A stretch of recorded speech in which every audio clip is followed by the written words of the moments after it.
And we're going to be getting started here. Now, let me go ahead and put this on here. I'm not used to holding the phone while I'm talking to you while we're doing this, but we are going to make this work. Okay, and then Sandy, if you could, are you in yet? Okay, so she just came. Great. So here I am, and then I've got trustee sister, sweet darling Sandy, working with me, and then I'm going to just kind of go through a little bit of review. And the way that we do this, part of the reason I'm keeping the phones open right now is we create a space that's an open forum. And in day 2, we really get into what's at the root of your money beliefs, what's really behind there. We start uncovering the money programs. Now, the difference between a belief and a program is the belief is what you are telling yourself about your experience, okay? When something happens, you go, well, I guess this is why. I guess this is what happens. But the program is all of the strategies, and there's all the sequences that have to happen to basically run your life. And Sarah would talk about that her money program was called Attempt, Achieve, Defeat, where she would get all of her money. She would, get the big idea. She'd go through all the effort. She'd get to a certain level of success. Then, just as she's right at the height, just as she's about to really move into that area of satisfaction, everything would just fall away. Everything would get lost, okay? Now, mine was, can you guess what program's up right now? It's called the Chaos Program. And for the Chaos Program, this would be a lot of what would have to do coming in from the childhood things, but it would be, where is this? This is here now. Obviously this is running because everything that we had right now has kind of suddenly slipped away. So why do these programs show up? Now with you guys, when I've been with you guys, I've done teleseminars. So what's up?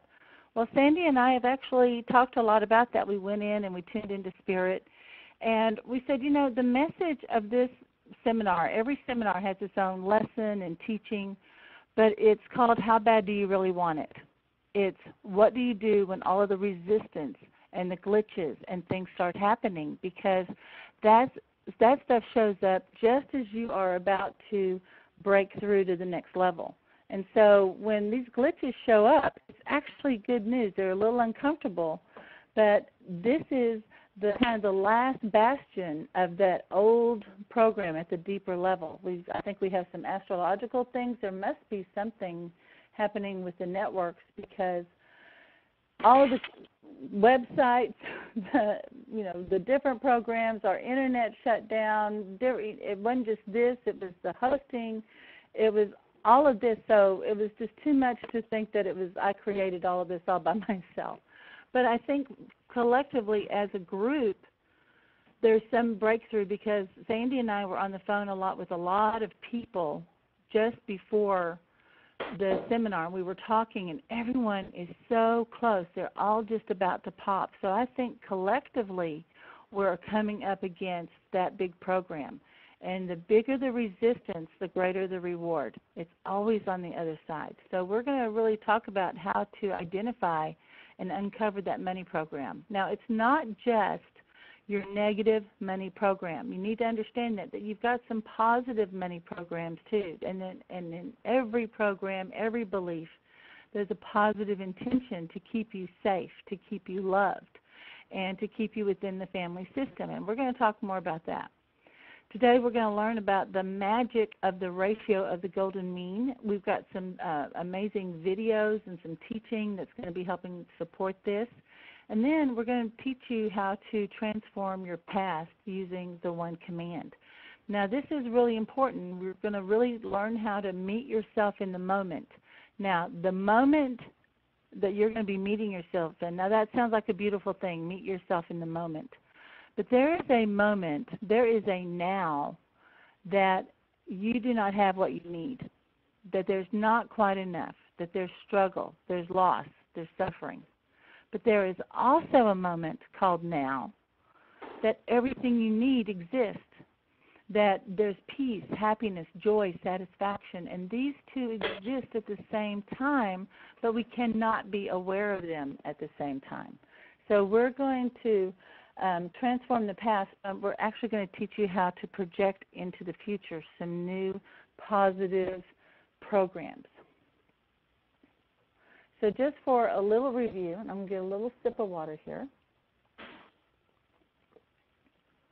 All right.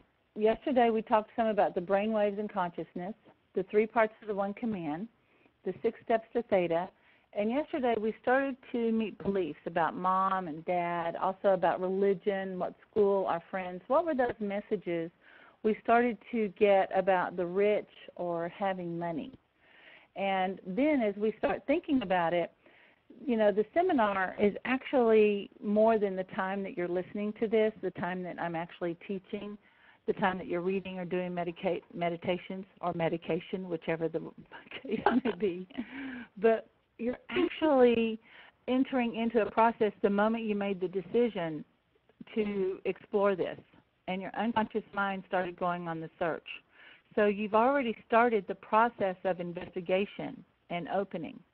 Now, there may be some feelings that start to come up. There could be irritation, there could be tiredness, there could be excitement, there could be like some lethargy, whatever it is, or maybe suddenly you got super busy and you really wanted to be able to be there, but something happened. Well, all of those feelings, all of those things that you encountered are actually some of the ways that you have taken care of yourself in the past. And your strategy for dealing with it often has been criticism. So we're going to be dealing with some of that criticism and some of the pieces on the inner child. But right now I want to have an open forum while we are forced to have the phones open right now, and then we'll take a break and we're going to come back and mute everybody, okay? But what I want to do is come in. I'm going to be able to see everyone, and the phones, like I said, the phones are open. Now, we create this open forum in the morning so that this is our time for questions and discussion. So there we go. I'm back again. And I just want to kind of tune in and check in with the group and see how you're doing. What's up for you? And right now it's just open, so if you feel like you want to speak, well, actually, if you raised your hand, which on the webcast, there's a little smiley face down in the corner, and there's something that says raise hand, and then that lets me call on you. And then you could click on that if you had something that you wanted to share. All right. Louise, I am ready to get rid of all these beliefs now. You know, that's right. Louise, I want to kind of just find out particularly what belief, and you can type it in. I think that may be an easier way, but I think your phone is actually live. Could you say hello for me, and let me see if I can hear you. Okay. So I'm here. Can you hear me, Catherine? Yes. Who's this? It's Joy. Oh, hello, sweet Joy. Okay, so what would you like to share? Well, I just, went from a place of real ease to a place of like, wow, was I upset, and, at all the glitches and everything. And then I realized it was about really being overlooked or invisible, and then I was aware of how much I avoid money. I can't believe how much I avoid money. I mean, it's like wow. But anyway, I did do the exercises yesterday, and it was I think it goes back to just the combination of feeling being overlooked or being invisible and not having my needs met, and then just internalizing that to not meet my needs. Good. So, yeah. Then we have done our job. We're happy to serve you there. But you know that's right when we have that experience, and as you tune back into that feeling of your needs not being met, did you feel like your adult self, or were you kind of thrown into an old memory? I was pretty well in my adult self, sort of listening, observing, that past self as little, and some of the conclusions I had made. Okay, very good. Well, I appreciate you sharing that with me. I'm going to go ahead and move on to Anita. Now, are you in by phone or are you on the webcast? I'm watching the webcast, so what I did was, is the music gone now? The music is gone. Okay, good. So I could switch over to the webcast then, if you like, or do you prefer somebody being you want people on the phone? No, it doesn't matter, but on the phone it's a little easier to mute yourself, I think, and then turn yourself back on, but whichever works best for you, okay? Okay, maybe I'll just... All right, darling. Okay. All right. Thank you. All right. Anita, I'm going to call on you. You had raised your hand a little earlier, and let me see. I'm going to give you voice, and then Louise, I'm going to say I'm going to give you voice, and then you'll see what'll happen is a little thing that says permission comes on. So, Anita, I'm going to give you voice. Can you hear me? There comes the music again. I think we have solved the problem.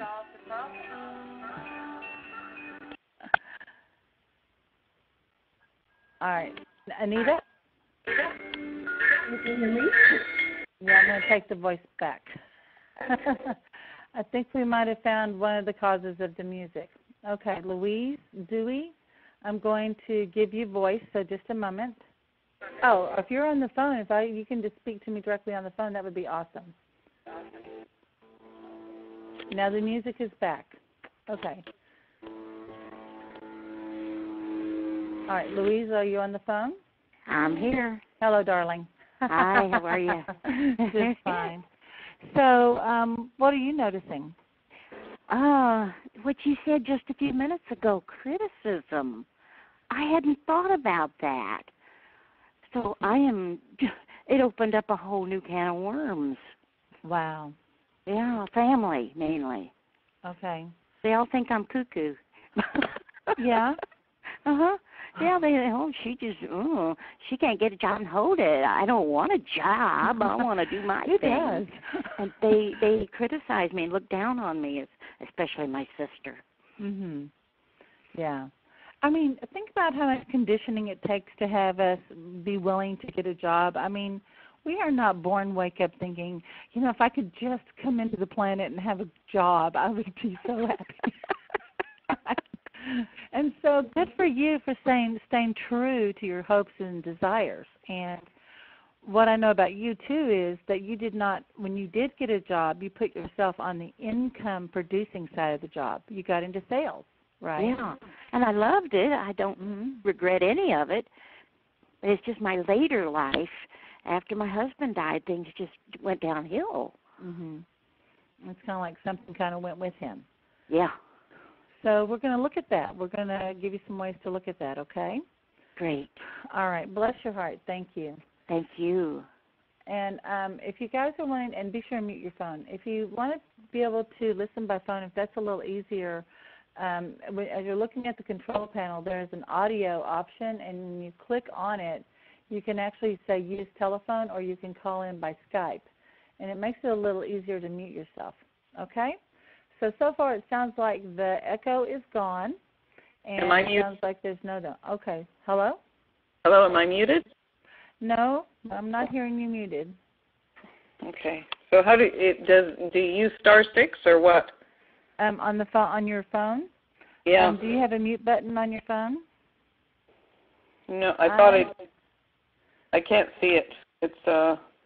probably. I'm afraid I'll lose they you. didn't tell me how to tell people to mute themselves. So. Okay. I'll call back in if I lose you. Okay. Okay, darling. All right. Now you have two ways of getting in, so we're all good there. Okay. All right. I'm going to go ahead and move forward.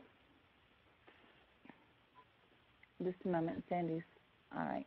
Let me go ahead and shift over to here. So this is Command Your Wealth Now. Money. I almost want to play the money song and just have some fun with this because, I want to talk about this money thing for a second. and here we have this seminar called Command Your Wealth. And then the reason that people get into this program is because they know that they have something that is stopping them. And it's the pain around having money or not having money, around being powerless about money, about how they feel with or without money. And they really know that the way that this money is operating in their life is not working, and that there's some hopes, wishes, and desires that they really want to express as the way they want to be in the world. We made a joke with Louise that, who in the world wanted to come in and get a job? We did not come in thinking about, having our needs met. We came in expecting our needs to be met. We came in to be loved. And this was it. And then we also came in to express ourselves and to have different experiences. But then along the way, we get all of this training. Now, I want to kind of roll back a little bit, because when people start talking about I need money, I want money, there's a couple of ways that it goes. One, we may have an experience called not enough money. And today, particularly with the way the economies have happened in the last few years, there is, I'm going to see how I can phrase this, but right now, the way that we get trade and exchange is through money. This is the medium of communication and exchange, and then the expression of value. The way that my mom had an expression. She says, pay attention to the way a man will spend money. Notice if he's stingy with you, because if he's stingy with his money, he's going to be stingy emotionally. Now, that was one of the big indicators in how a relationship was. Now, my mom did not expect somebody to be lavish or rich. She really did not really want a lot of the creature comfort. She lived pretty simply. But she knew, she watched that through all of her years of experiences and relationships, that when someone was holding back their money or unwilling to share, that was just an indication about their personality and their value and how they valued her. Because she understood, and what we teach too, is that when it comes to being in a relationship with someone, there's no 50-50 in a relationship. There's no 50% effort. We've heard that. It's like, if I'll do my part if you do your part. Both people are 100% responsible for the success of that relationship. Both people are 100% responsible for the financial well-being of the family. Now, would there be a division of labor, of the tasks? There was a time when we first started the One Command, and Asara needed to build the websites, and she was writing the book, and we needed to generate income for the company. And I said, Asara, I'm happy for my part to go out and be the one doing the presentation and bringing income into the business while you work on the book. Now, she didn't say, Catherine, if you'll just go make me money, then we'll be fine. But it was really an agreed upon thing, so couples can do that. But what happens with the one who is not actually bringing in the money, that person will start feeling devalued. They will not necessarily start to remember or recognize what their contribution energetically is to the household. And so the rule becomes the one, the golden rule. The one with the gold makes the rules. And that's where the ego starts taking over. Well, we're going to bust that. But I want to come back to this money thing. You really don't want money.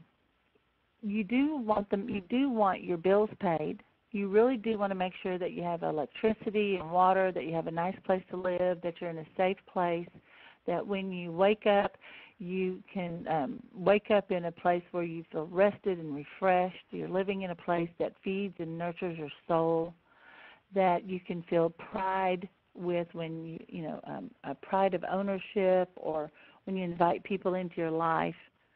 You want to be able to have different experiences. You want to have have the ability to give good to others. You want to be supportive of your family members. Maybe you want to be able to have education. And in our world today, the main way that that happens is through money, because if you want to go to a university, they say here's the course and here's the cost.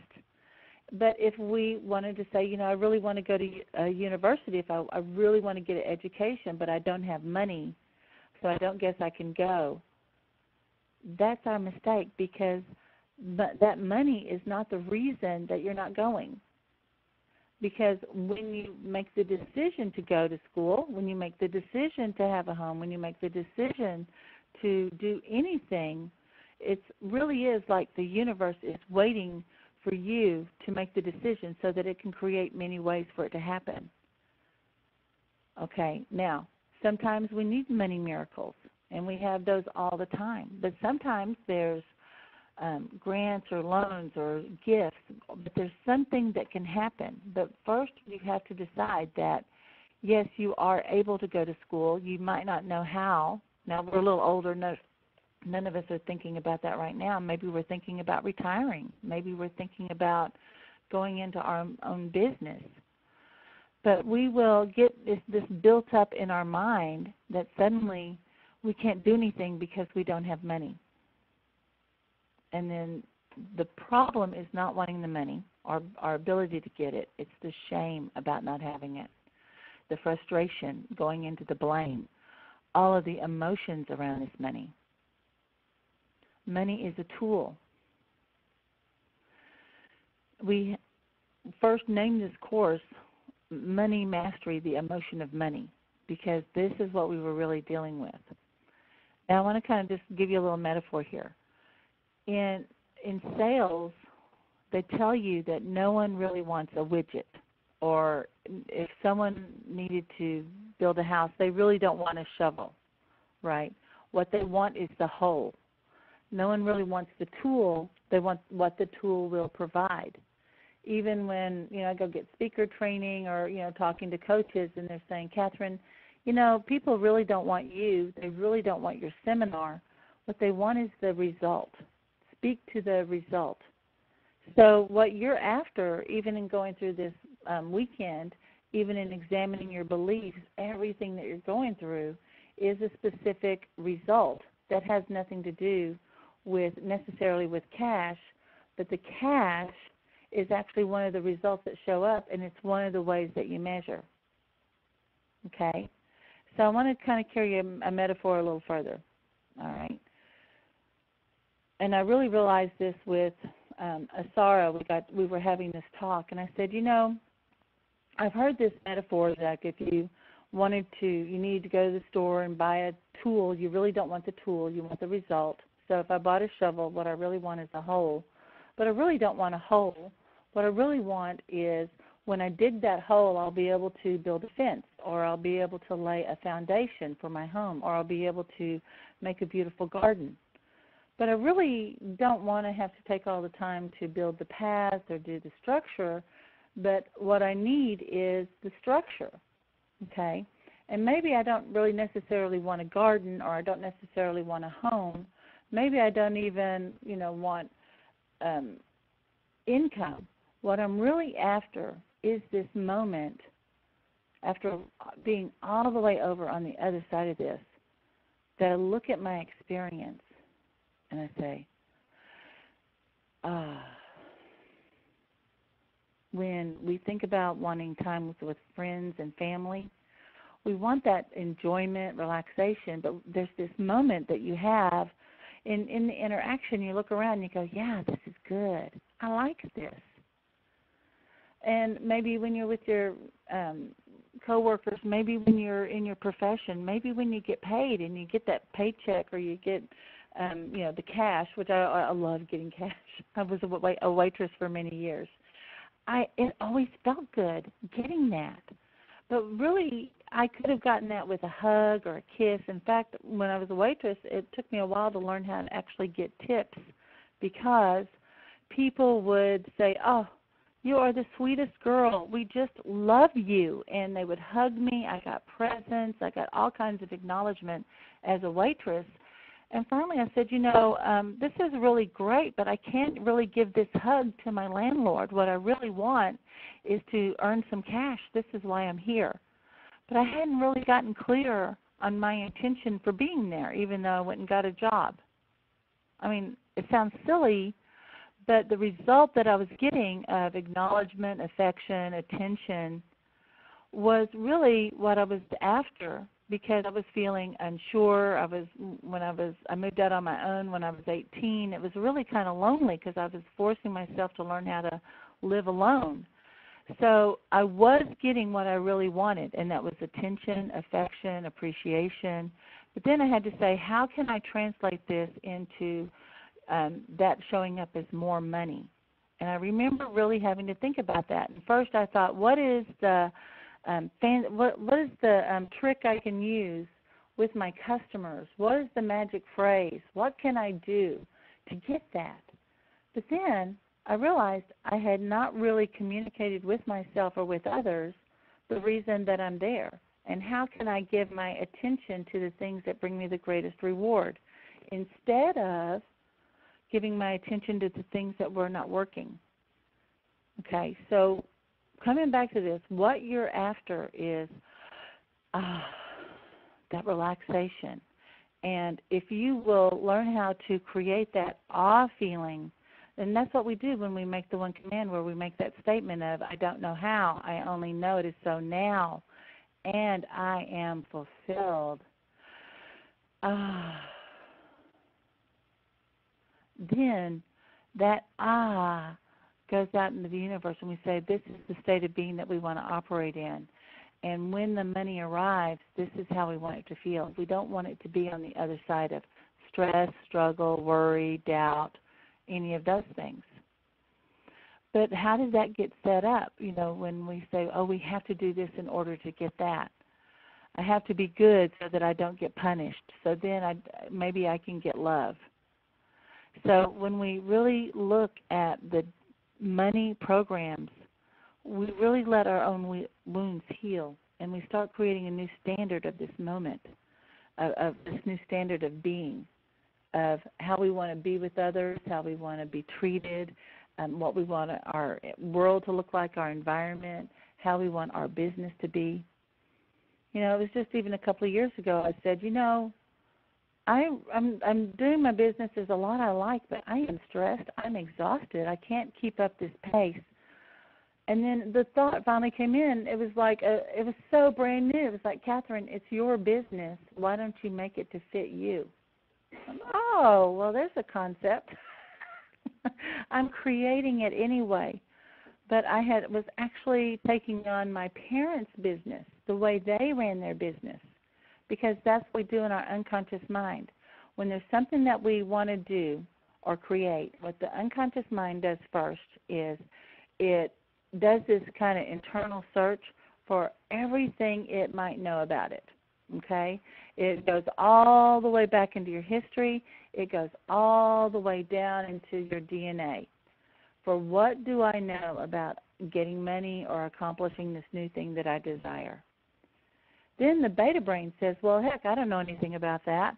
Maybe we need to do a search. Now we have the Internet. And how many hours have you spent on the Internet going on a search? And then how many hours did you spend in the library? I know that I have bookcases and bookcases and bookcases because I was on this search for this answer. But I really didn't know that the answer was inside of me. And the answer, when we're connecting in to that greatness that you are, you're going to start uncovering that. But what's keeping you from uncovering that is this emotion of resentment, the story that we tell ourselves about why we're not having what we want, this internal, what we call position, and all of the hurt that surrounds us. So when we release our resentment, that's going to be holding the key to really getting everything that we want. Now, yesterday, Josiana was on the call, and she had a really interesting story, and I hope she doesn't mind. I don't think she's on the call right now. But she really had an interesting experience because when she was a kid, her parents told her that they weren't going to give her an allowance, that she didn't deserve it. Maybe she didn't do enough chores. Maybe she wasn't pleasing to them. But at 8 years old, she decided she wanted to have some money. Maybe there were some things that she wanted to buy. She started playing piano at her little church, and they paid her $2 a week to play piano on Sunday, which I never saw an 8-year-old pianist at church. It was always some sweet old lady that was there. But then, as she made herself available, she started doing a little babysitting, and there was all these little jobs that she did to earn money. But what she carried with her was the hurt and the resentment that her parents would not give to her what she felt like she needed or deserved. That was a big part of her story for a long time. After doing the One Command, she really got to understand that, wow, there was something in me that rejected my family programming, that did not accept those programs and beliefs. And she went about investigating and to create a way herself. And I said, wow, that is amazing. What a strong 8-year-old you were, that you did not accept those programs or beliefs. That takes a lot of courage. We're going to be meeting today, just kind of laying out some things that we're going to be doing. We're going to actually meet the Mystery School of Cash. I wanted to kind of turn in this because there's this intelligence inside of you that's talking to you about who you are and what's possible. But then there is an intelligence that's the Mystery School of Cash, and we're going to talk about that because as creators, we're made in the image of a creator, but we are conscious creators. And when we create a thing, it has an intelligence, it has life, it has energy, even if we're creating what we might call an inanimate object. But, you know, I know a lot of mechanics and carpenters and people who work with wood, and they and sculpting and the creative people, and they talk about that it's a co-creative process. It's not them getting an idea and pushing this idea onto something that's an innate object and then trying to bring it into a different form. They come in and they get in this kind of conversation with the intelligence of the thing that they want to create, and then it kind of gives birth to something else. And, you know, we've heard the famous story about the sculptor who fell in love with his creation. And the story about Michelangelo when he would carve these amazing statues and would say, well, how are you able to do that? The details and, you know, when you're working with marble and to be able to bring it down to such perfection. He said, you know, I start carving and I just am taking away everything that's not the creation. Well, money is a made-up creation, and we collectively as human beings have spent so much energy on getting money, creating money, how to use the money, how to save the money, manage the money. There's actually an intelligence that's called the Mystery School of Cash, and we'll be talking a little bit more about that. But what we're going to do right now is I want to just kind of open this up to having just kind of some movement, and then we're going to be taking a break. We're going to have some movement. I'm going to take us through some commands, and then we're going to have a break. So if you are watching the webinar, this is a Karen Drucker video that is the money chant, and we want to start inviting money in a different way. And I want to invite you to stand up and really use your arms. I'm actually going to put myself on, how can I do this to where I'm showing both ways, because I want to show all the windows. There we go. All right. And what we do is we're playing this music. I want you to get up and just allow that music to kind of come in to you. All right? So I'm going to set down my phone.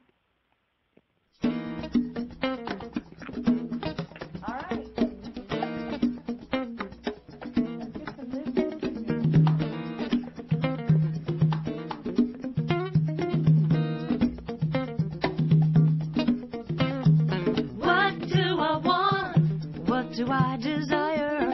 What will bring me to my highest good? What do I want? What do I desire? What will bring me to my highest good? Prosperity, prosperity, I claim it, I claim it. Abundance, abundance is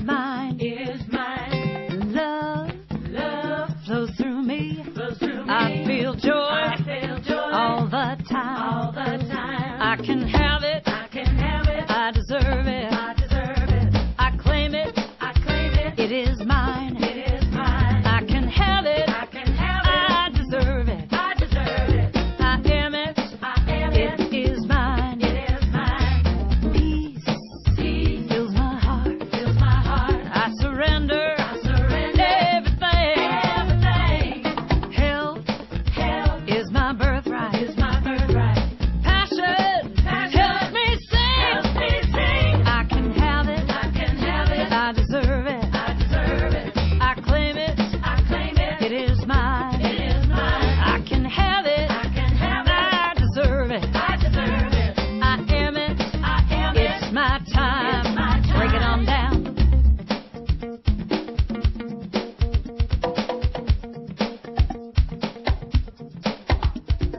Anything I want, anything I desire, anything that brings me to my highest good. Anything I want, anything I desire, anything that brings me to my highest good. I release, and let go, I accept, what is mine, I can have, what I want, and let spirit, direct the flow. Life is good, life is fun, life is great, this song is done.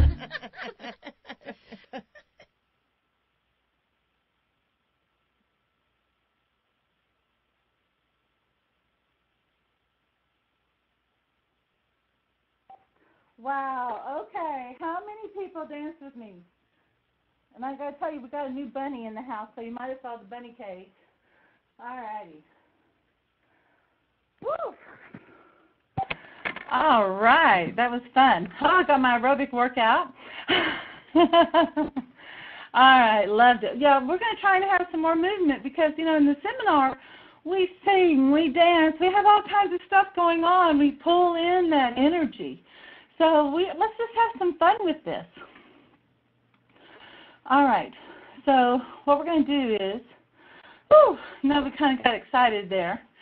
And let me give credit to that was Karen Drucker, the prosperity chant, and I found that on YouTube. And I think we have that on the members page, Sandy, so we might take a look at that. We'll make sure that you get that link because that was really fun. All right. Jerry said, oh, yeah, everybody said they danced with him, so thank you. All right, so I'm going to take a little sip of water after that. And we are coming up to break time. Perfect. We're coming up to the break, so this is the perfect time to, let's go ahead and we're going to go into theta. We're going to do a command about how to, open ourselves up to meeting the Mystery School of Cash and meeting our internal programs. Now, I have myself on speakerphone. Does that sound okay to everybody? Okay, great. Oh, she didn't do saying. All right. So let's go ahead and close our eyes and ground. Let yourself just settle down. Just feel yourself connecting into the earth. And feel the earth connecting back to you. Allow yourself to bring up that beautiful, loving earth energy. Bringing your attention to your heart. And with your eyes, look down into your heart like this. Good. Come into alignment with your purpose. Allow that love in your heart to become illuminated and let that expand 360 degrees around you. Roll your eyes up. Picture, visualize, or imagine that you're traveling up a golden pole of light. The higher you go, the faster you go, and soon you find yourself surrounded by that beautiful black void of space. Reach out in the blackness and pull it away like a heavy black velvet curtain, coming into that white luminescence of pure potential. Eyes up, silently follow along. I don't know how, I am opening myself to a new awareness and understanding about my many programs. I only know I can meet my many programs, my history, my feelings, my fears and doubts with love, compassion, and grace now, and I am fulfilled. I don't know how. I am expanding myself and my awareness and my understanding to come into a new conversation with myself about money. And I don't know how I am opening myself to a conversation with the Mystery School of Cash to teach me the mysteries and the secrets about money. I only know I am opening myself now to new teachings about wealth, about money, about having what I need, and about being in that state of awe now. And I am fulfilled. Just let that expand out to an idea even greater that serves more good. Now just feel yourself coming back down into your body, and just imagine that all of that new information, that new state of grace, feeling, peace, joy is starting to come in. Let it just unwind any tension or worry or doubt. Good, good. When that feels complete, let me know. Now let's just rewind. Yeah, we need another minute. Now bring your attention back to your heart. And when you're ready, open your eyes. All right, my darling. Thank you so much for joining me today, and we are going to be taking a 10-minute break. Actually, how long is that, Sandy? Is that going to be 10 or 15 today? Oh, no, this morning we're supposed to be doing a 15-minute break. We've got a couple of things to take care of. So it's a 15-minute break. Right now it's 9:58 my time. We're going to be coming back at 10:15. So what you're going to see is this intermission, and then I'm coming back, like I said, at 10:15 my time.